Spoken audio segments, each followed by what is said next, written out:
But then I was like, oh, that's irrational. It's just a grade 7 test. I just talked with my parents about it because I was just like new to the MYP grading system.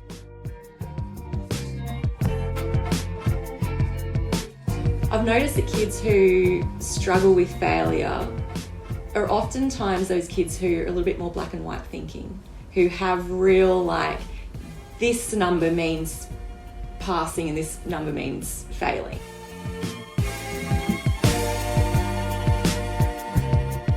Let's be honest, no one really enjoys failing.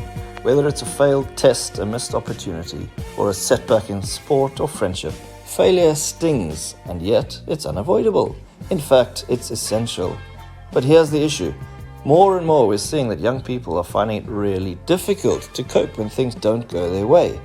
Studies have shown that today's students, often high achieving, highly connected, and constantly observed online, are more likely to tie their sense of self-worth to success. And when success doesn't come, the fall feels sharper. In schools, we're seeing this play out in different ways. Some students are afraid to try in case they fail. Others crumble under pressure. Some mask their disappointment with humor or defiance. It's not about a lack of ability. It's about not having the skills to deal with the emotional and practical side of failure. And that's the rationale for this episode. If we want students to be creative, curious, and courageous, we also have to help them fail well. That means giving them space to reflect, rebuild, and try again. In this episode, we're going to explore what failure can teach us. You'll hear stories from teachers about their own failures, insights from students, and guidance from a school counsellor. We'll talk about how to build the mindset and skills needed to bounce back, and why learning to fail might be one of the most important things we can learn at school. I hope you gain some insights from this episode, which starts with my chat with Katie Bryant, who also featured in episode 22, which focused on phones in school. Thank you for reaching out. It's a really good topic to be talking about.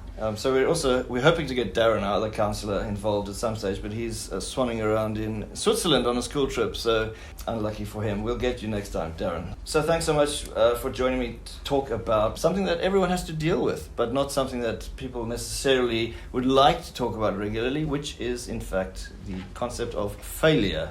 Why is it important to talk about failure? I think it is such a big topic in everybody's life. Failure is painful, it's hurtful, sometimes it can be difficult to recover from. And I think probably we all have some, skeletons in the closet or experiences with failure in our lives that might have happened a few years ago, but they linger in our memory and affect how we approach the now and the future. But Vaughan, I imagine you don't have anything. I imagine you've been a total success your entire life. When you reach the age of the big 5-0, Katie, it's the portfolio of failure is so impressively huge, and especially in my case. So, yeah, why don't we just kick off by sharing with the listeners maybe some experiences that we've had. Would you like to start? I could be here all day. So.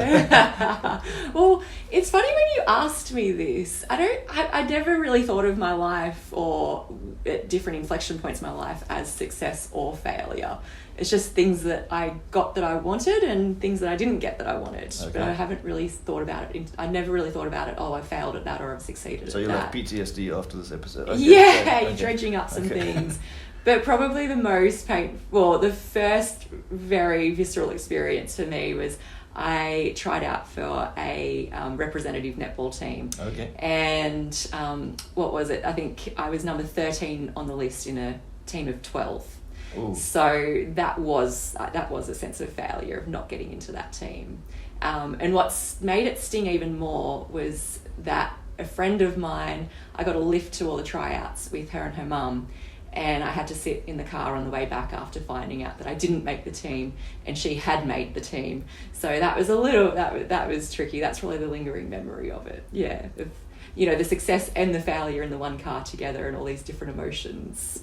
Yeah, so my example was when I was younger, I guess I probably peaked at about 14, 13. So I was lucky that I achieved in a few different areas.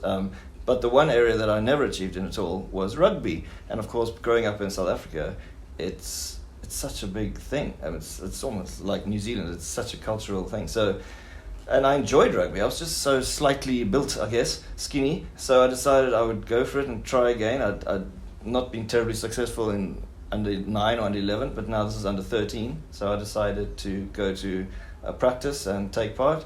At the first practice, there was a situation where one of the prop forwards broke away, and I was the only person to stop him, and I literally stepped aside and let him run through. So I got called every name under the sun by I was in an Afrikaans and English school, and obviously the Afrikaans boys took this extremely seriously, and they were not impressed. So I think that put paid to my rugby career before it even started. Anyway, let's get on with the chat. So why is it so important to talk about failure? And maybe you could talk about some of the general factors that allow kids to deal with failure better than others. Yeah. Well, we're all failing all the time at everything from the day that we're born. So if we look at learning to walk, it's a process of a series of failures. No child in history has ever just walked 100 metres the first time they've ever tried. They've always stood up, fallen down, stood up, fallen down. Tried to take a step, be a bit wobbly, fall down. We fail at everything that we eventually succeed in. It's inevitable. Yes, it's painful. Yes, it can be difficult to withstand sometimes and difficult to tolerate that pain. But the only way we can learn how to negotiate it and navigate it is by talking about it and learning skills. Some of us, whether it is our genes, whether it's the influences, the people around us as we grew up, will handle failure a little bit better than others. And that comes down to a few psychological skills. But overall, some kids might not know how to do it as well. They might not know how to navigate failure. They might not know how to bounce back.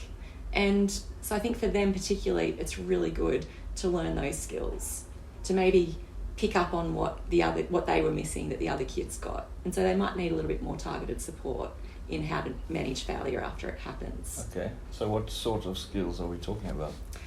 I think thinking style is a big one that I can go into in a lot more detail. I've noticed that kids who struggle with failure are oftentimes those kids who are a little bit more black and white thinking, who have real, like, this number means passing and this number means failing. So, if I get a 5, that means I pass. If I get anything under than a 4, under than a 5, a 4, a 3, a 2, that means I fail. And I think probably, Vaughan, when we grew up, and particularly our parents, was like that 50% line. And anything over 50% was success and anything under 50% was fail. And I noticed that language so much growing up, even though we were like an ABCD system, it was still the 50% mark. Everyone thought about things in terms of the top half and the bottom half. Well, that's the problem. You and I come from that setup, but many people come from the States, for example, where, I mean, if you get a 98 or a 97, like that sort of thing. I'm currently doing a MBA through a university based in the States, so I'm getting my average GPA score and all that, which is completely foreign to me. But it's such high numbers. But it's a different kind of way of looking at things. So firstly, to get people to adjust to the different systems, to actually recognize what failure is.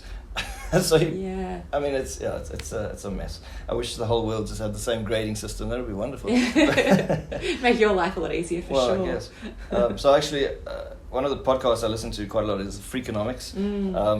And Teresa McPhail is a medical anthropologist. And she's an expert on failure, Ms. McPhail. I know, it's amazing. So she teaches engineering students at the Stevens Institute of Technology. She realized that so many of those students that arrive there are such high performers that their egos are huge. They've never really failed academically. They've always been the brightest in their class up to that point. So what did she do? She actually started a course called Failure 101, teaching those students to feel comfortable with being uncomfortable. So maybe we could explore more about the importance of putting people in that sort of situation. The idea of pre-mortem. Gary Klein, another cognitive psychologist, he's a pioneer in the field of naturalistic decision-making. He was also on that podcast. So I believe pre-mortem is something that you know a little bit about. Well, maybe you could elaborate on that. Yeah, it really fits in it's with the same idea, what I've been... Yeah, you know, been thinking about and been aware of when it comes to goal setting, pursuing our goals, which is always going to involve, planning, like hoping for success, but planning for failure as well. And it sort of goes back to, I think, what you said there. I can't remember exactly what it was. What you said, it just made me think about how important it is to define the goal in the first place. And I think something that one of the qualities or one of the factors that might make kids a little bit more reactive to failure, where it hits them a little bit harder, is a huge sense of overwhelm, where they're just so busy. Their mind is on a million different things at once. They don't know where to start. Okay. And I think the first thing is about defining what we want. What do we want to succeed in? So there's this goal-setting framework called WOOP, W-O-O-P, which I think is a fantastic way of looking at things in terms of like how you think and how you plan for success. The W starts with wish. What do you wish for? What do you want? And the O is the outcome. You imagine you're getting that thing. So say your goal is to get, an 8 in maths or an 8 in this particular maths test. And you start imagining how that's going to feel. I'm going to get that 8 back. And how is that going to feel? Like, am I going to be relieved? Am I going to be really excited? Am I going to congratulate myself? How am I going to celebrate that success? Then the next O is about obstacle. So this is where the failure comes in. We start planning for failure at the very beginning. It doesn't have to be named failure. It can be named obstacle. It can be named challenge. So it's like a visualization of what could happen? Yes. Okay. Visualize what you want. Visualize how it's going to make you feel. And visualize everything that could go wrong in your pursuit of downside. That wish. Okay, looking at the downside, yeah. And then the P is planning. So plan for how you will navigate that obstacle when it happens. How are you going to, when you inevitably fail along the path to getting what you want, there's going to be drawbacks, there's going to be setbacks. How are you going to plan for that? How are you going to navigate that? How are you going to react to that? So one example is, and I just love this one so much. Actually, I think most of my examples have to do with people with ADHD. So one of whom is Michael Phelps. Okay. Greatest Olympian ever. I don't know how many gold medals he won in the pool, but a lot. One of those gold medals he won after, I can't remember which race it was, but as soon as he dove into the pool at the start of the race, so this is on the world's biggest stage, his goggles filled up with water. And he swam that race blind. And it wasn't the 50-metre race. It was, 100, 200, where he had to swim laps. He had to turn around and pace himself. And he still manages to beat them all. Now, what he did was, in the lead up to the Olympics, he planned for what could go wrong. One of those things, that obstacle that he thought could go wrong would, I could dive in and my goggles could fill up with water and then I can't see for the rest of the race. How am I going to navigate that? So then they planned for it. They practiced it over and over and over again until he knew the exact number of strokes he took at what pace, etc., etc. And he came out with a gold medal because he planned for failure. Unbelievable. Back in Australia, my hometown, I knew some people who opened the first bouldering gym, so indoor rock climbing. The first thing that they teach everybody when they do bouldering the first time and they go there for an introductory session is they teach them how to fall. Because it's going to happen. Okay, yeah. It will happen. You cannot do anything well without failing, without falling. You cannot climb a wall without practicing how to fall. Each time I've interviewed students on the podcast, I've been amazed with some of the insights that they come up with. However, I cannot actually recall a time when I've been as impressed with the level of rational thought and self-reflection that you're about to hear. It almost makes you wonder if there is, in fact, a problem in dealing with failure when you listen to these students. I've experienced a lot of failure because I had done a lot of assessments and I've done a lot of competitions over the course of my life. And basically, I consider myself as a professional, as I can come up with ways to cope with all the failure. Wow, that's impressive. How old are you now? I'm 13. And you're a professional at coping with failure. Wow, okay, yeah. I'm impressed. Keep going. I kind of created a way that has steps, and hopefully it can help you with coping with stress. Okay, so can you talk us through these steps briefly? So the first step is just to let all your emotions out. For example, when you fail, and then it's okay just to let your emotions out and just breathe. Just give yourself a time to accept that you failed and you can do better next time. Second step is I'll give a time to just have peace and realize the depth of the mistake or the failure and realize how much it's worth. Wow, this is very sensible, mature ideas here. Keep going. And then after I find out how bad or how mediocre the mistake is, I'll find out ways to improve. For example, if I do something bad in my English speech, maybe I stuttered a lot, maybe I'll find a way, maybe I should practice more, maybe I should revise all the information and just kind of talk next time. So that's just a way that I can do to help find out what caused the mistake in the first place. Great.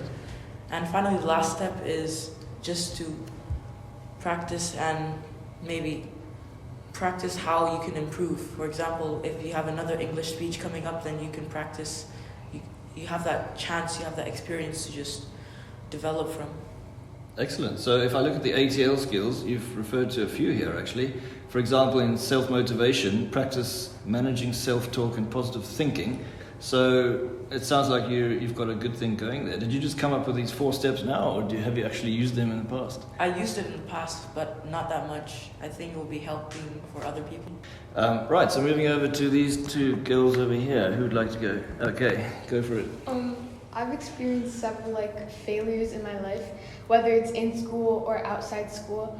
In sports, I play this sport called squash, and I went to Fajira to play this tournament. Okay. And without my coach, so I had this set mindset with me, thinking, oh, I'm not going to do the best because my coach isn't here with me, which had a significant and crucial impact on how I performed in the matches, losing, and I lost to several people who I could have easily won against, and that made me realize I need to know my self-value and worth.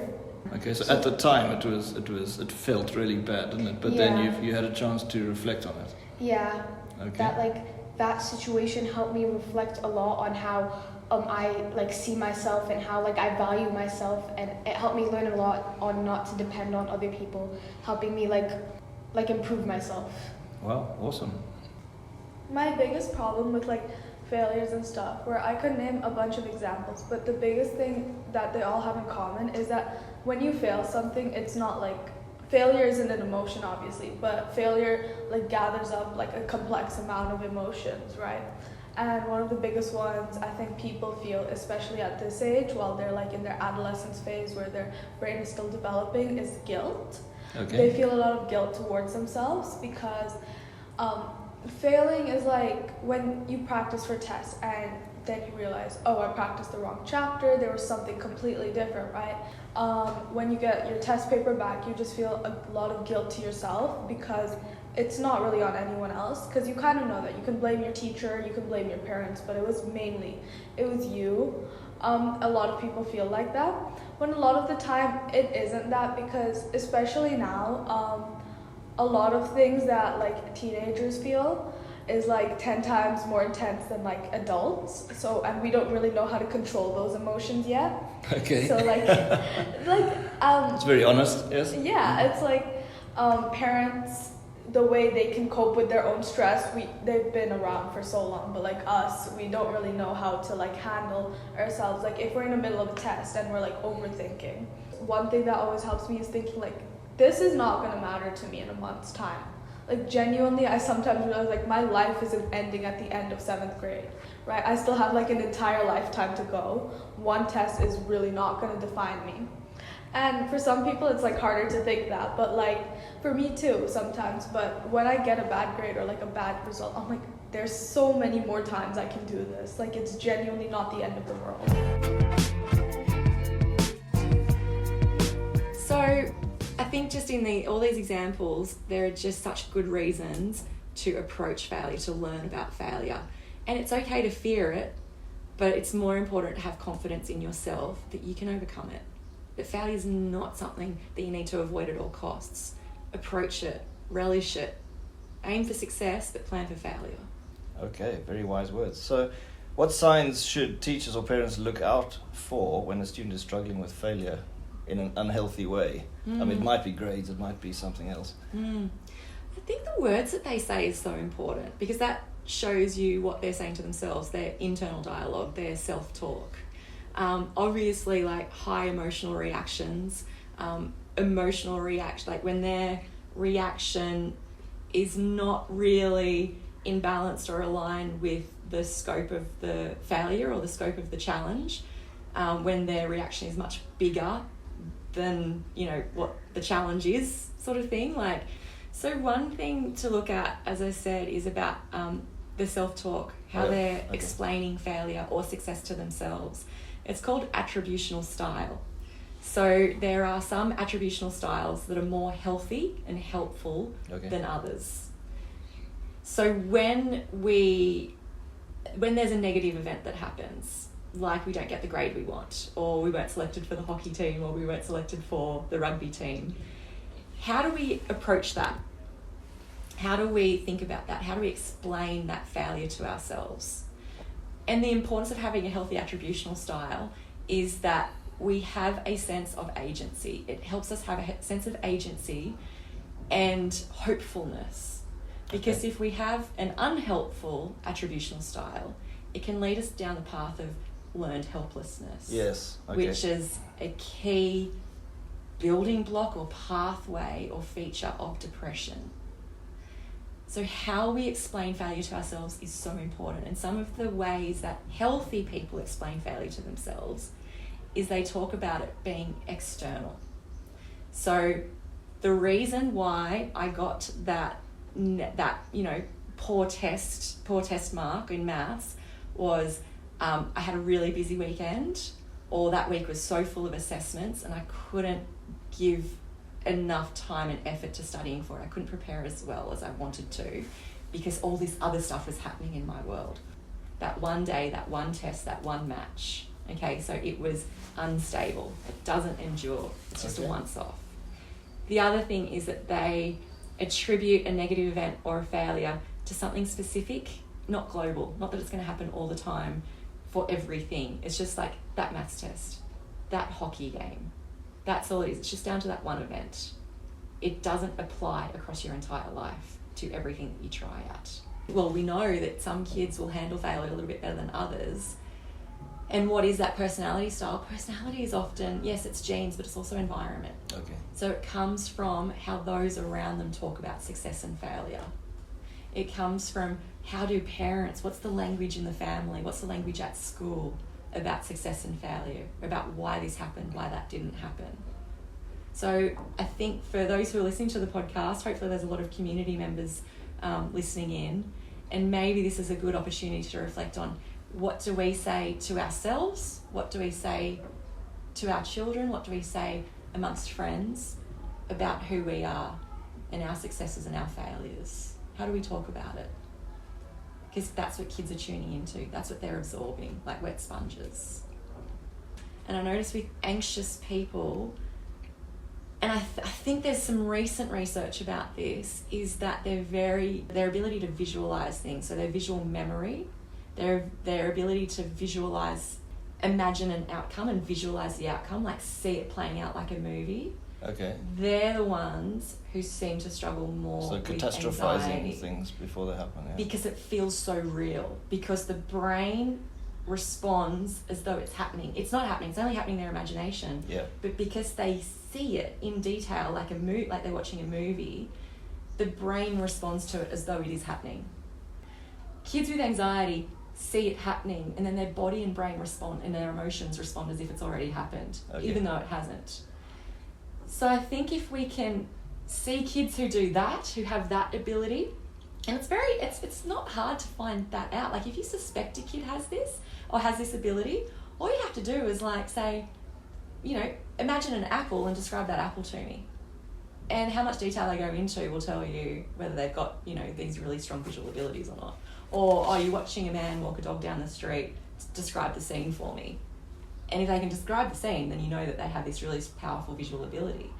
So if you can harness that, if you find out that, okay, this kid is like imagining the worst possible thing and then it's all playing out like it is actually happening in their head, then you can try and harness that. Use that visual imagination to imagine positive things. So going back to that, what do you want? What's the wish? What's the want? Imagine the outcome. How's that going to feel? What are you going to do? What does that look like? I think in your you've mind? touched on 2 points here, which on an article I found 10 healthy ways to cope with failure from a really reputable source. And number 4 was acknowledge irrational beliefs about failure. And then number 5 is develop realistic thoughts about failure, which you've pretty much summarized exactly there. So massively important.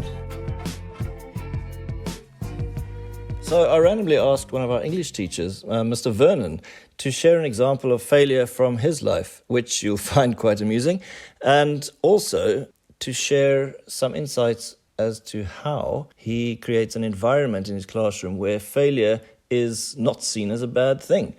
And I'm so glad I did, as you're about to hear. Yeah, I do think that failure is important, I think, in order to achieve. Okay. But the first time I really encountered failure and had to deal with it was driving lessons. So I remember starting technically in like the second year or so at uni, and then I just had a slew of really bad and really annoying driving instructors who will overcharge and shout a lot of the time. And then my recent driving instructor had the same name as me, which I found was cool. Maybe it was a sign of luck or something. Okay. But let's just say it took me a while to get my license. And the first time I didn't pass the test, I was broken down, crying, so annoyed as to how come I couldn't do it for the first time. So what happened? I don't know. I think the first time was really annoying. First time, I think I was at Crossroads and there was a van coming in from the right, and I think he nodded at me to come. So then I thought I could drive, and then I was stopped, and I was like, what was going on? He gave me the signal to go, and then he was pointing, no, I was so confused. And then I think when you make one mistake in a high-stakes situation like that, you get all flustered. So then you're like, oh no, and then you keep making mistakes. And then the second time was worse, because by then I could actually drive. I knew how to drive, and I was getting my manual at the time. And it was just stupid things like not checking mirrors enough, or just small things that built up to bigger things. And I think by the time I passed, and it was a rainy day at the start of the year, I was like, wow, that really wasn't as bad, but it was more to do with actually not being afraid of failure, but just being open to learning, being happy to just, okay, I didn't understand it this time, let's look into what happened and actually just pick up and learn from that. And I think a lot to do with failure, which we don't learn, and I'm not seeing a lot in education, is resilience. Right? Like Absolutely. we don't build our children to fail, to fall flat on our faces and go, but what can we take from that? Well, that was going to be my next question. How do you model dealing with failure for your students? I think reframing is important. I think not focused, because I think in any school, but in our school, we're also, the kids are so obsessed with what grade did I get? Did I get a 7? Did I get a 6?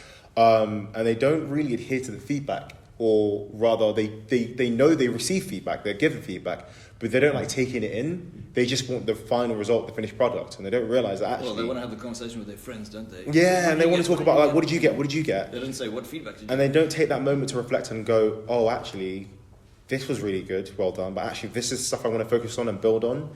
And also that they don't realise that in a lot of cases, failure is not the end of the world. It feels like the end of the world because you feel like you put these really difficult and quite stringent expectations on yourselves. And you have to do this and you have to do this now. And in some very extreme cases, like maybe the bar exam, yeah, you do have to pass in a certain amount of time and get this grade, or you may not be able to take that opportunity or that career. But a lot of the time, failure is natural, it's normal. You're supposed to fail. You won't actually really understand how you've done something well unless you've done it really badly. So Samuel West is a curator at the Museum of Failure. Oh, I love that. Yeah, which is brilliant. So he reckons failure is far more interesting than success, and he feels that it's much more authentic, much more human, that we can learn a lot more from failure than from success. But ironically, the Museum of Failure is currently in a state of failure due to a dispute between its owners. They leant in a little bit too close to failure. Yeah, Yeah. And on that, like what he's saying and what you just said there about failure is so much more interesting. There is failure conflict, obstacle, challenges in every movie, book, any piece of artwork that people are drawn to. We're drawn to the failure. We're drawn to not necessarily the drama, but that's the stuff of life. That's the stuff that we connect to. That's like, nobody wants a perfect friend. Nobody warms to the person that seemingly has it all and, you know, projects this image of perfection. Nobody warms to that. They're just annoying, aren't they? They're just annoying.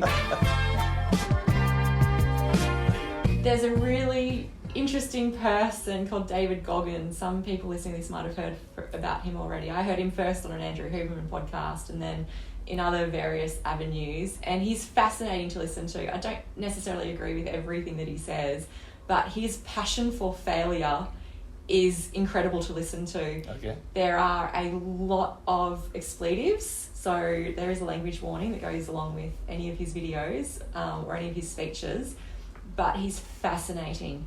And, you know, his story and how he has achieved the success that he has, he attributes it to his relationship with failure, which is an extremely positive one. He says, you know, one example that he gives a lot is how he was heavily overweight, very, very, very unfit when he was a teenager, and he eventually, you know, set his sights, going back to the whoop, set his sights on wanting to become a Navy SEAL. And he set that goal for himself, and he had lots of people telling him he couldn't do it. He came from quite a disadvantaged background, and in order to block out all the external noise, he had to coach himself. He had to talk himself through failure, and he experienced failure day after day after day after day. And not only is he not scared of failure, what I love that he says is about failure makes the success worthwhile. Ah, okay. We should chase failure. We should cherish failure. We should embrace failure, not in a pit of despair. We should use failure as almost like something that, you know, like something that makes something sharper. You know, when we're sharpening a sword, it requires tension. It requires like that friction. Whenever we want to make anything beautiful, diamonds, pearls, it requires pressure. It requires challenges. Any muscle, like if you're trying to build muscle, you have to tear that muscle. That could be seen as a failure. It is the failure that leads to the success. It's an integral step, so we shouldn't be scared of it. We should aim for it. We should embrace it. We should chase it, because it is only through failure that we get to the success. And if we don't taste failure before we get to the success, the success isn't that meaningful. That's very true. It's not that valuable. So the failure is the good stuff. Just like in a movie, it's the conflict that makes it entertaining. And then your job is to convince students that the failure is the good stuff, and that's where the challenge lies. So yeah. We appreciate you Yeah. in that sense massively. So Rafael Nadal, of course, is one of those who has written about his absolute fear of failure. So that's sort of the other end, and potentially that's not the kind of advice that you want to give to students about being afraid of failure. It's completely the opposite. But I mean, people at that level, he hates failure more than he enjoys success, and he said that in his books, and he said that in interviews, and he's not the only one. So just that fear of failure, it just can't be that healthy. But I guess at the top end of sports or business or whatever, that's what drives them. Just hating coming second. I think it's human. I think it's human to fear failure. It's human to hate failure. It's what you do with it. Exactly. What do you do with the sting? Do you sit in the pain and then not try anything ever again in order to avoid the pain? Or do you tolerate the pain and use that to fuel what you do next and to learn and grow from it? So thank you so much for the chat again, Katie. I'm sure I'll have you again soon. I'm loving these chats. Oh, me too. Okay.